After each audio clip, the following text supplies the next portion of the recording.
Dude.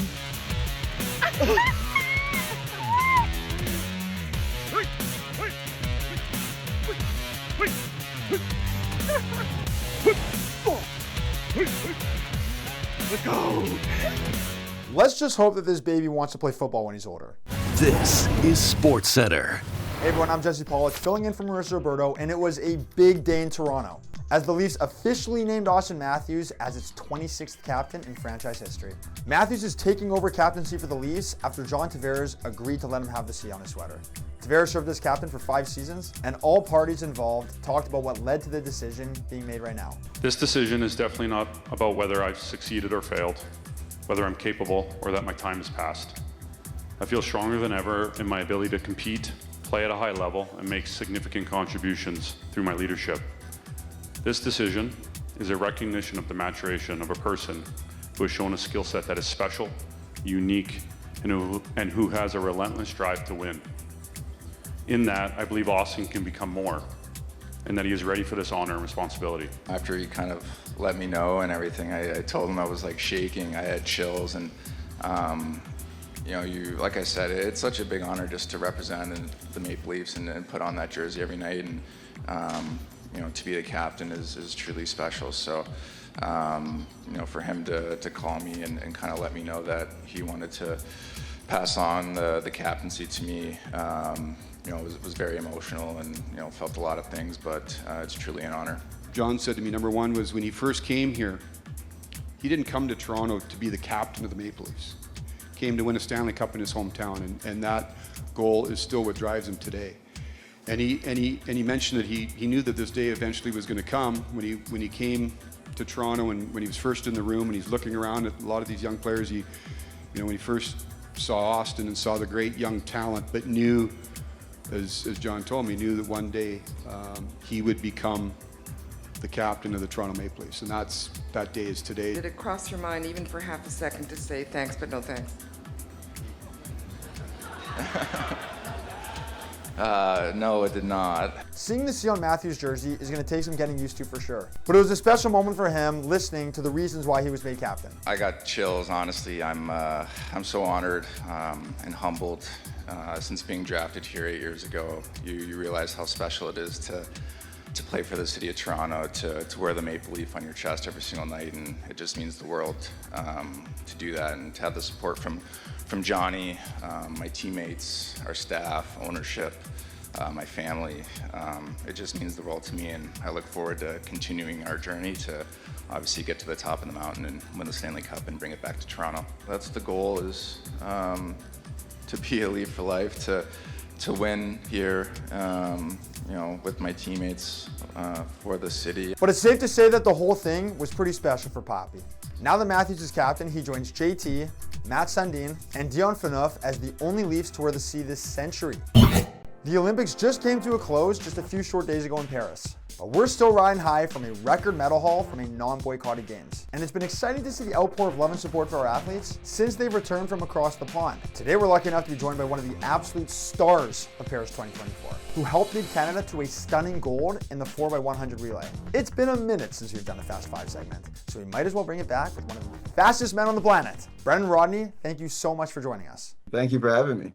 All right, let's dive right in. What was going through your head during your leg at the race? The biggest thing was for me not to see anybody since we were on lane 9.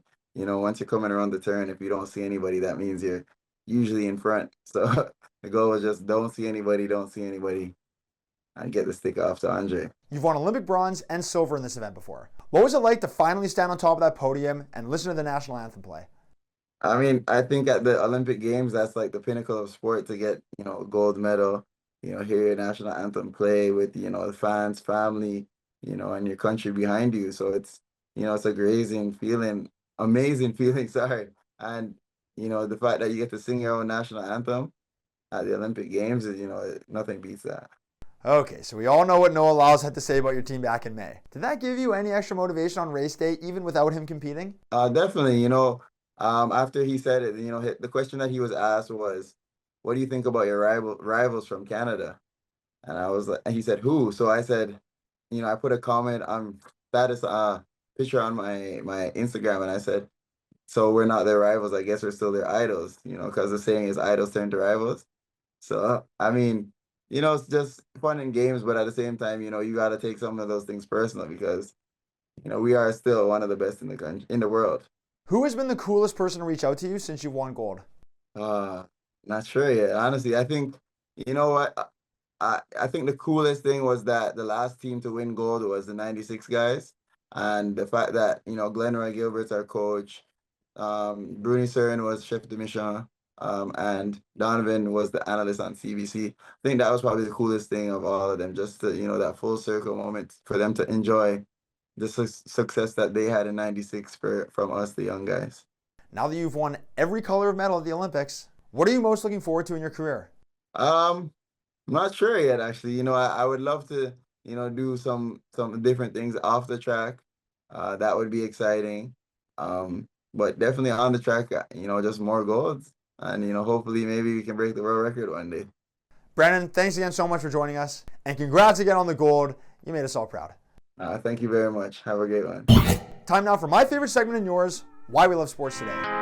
Why we love sports today. The new edition of EA Sports' iconic Madden games is set to be released on Friday. But if you pre-order the deluxe version, your early access actually started yesterday. Most people who do that are super excited for the sneak peek. But it seems like a rite of passage that every year there are players who are not impressed with either their rating or likeness in the game. And Eagles corner Isaiah Rodgers is the latest to call it the developers. All right, y'all, so look, I got a bone to pick with this new Madden 25. I love it.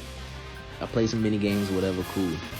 Y'all know my favorite team had to be the Eagles. You already know who we picking. So look, run out the tunnel, whatever. Let's get to the reason of this video.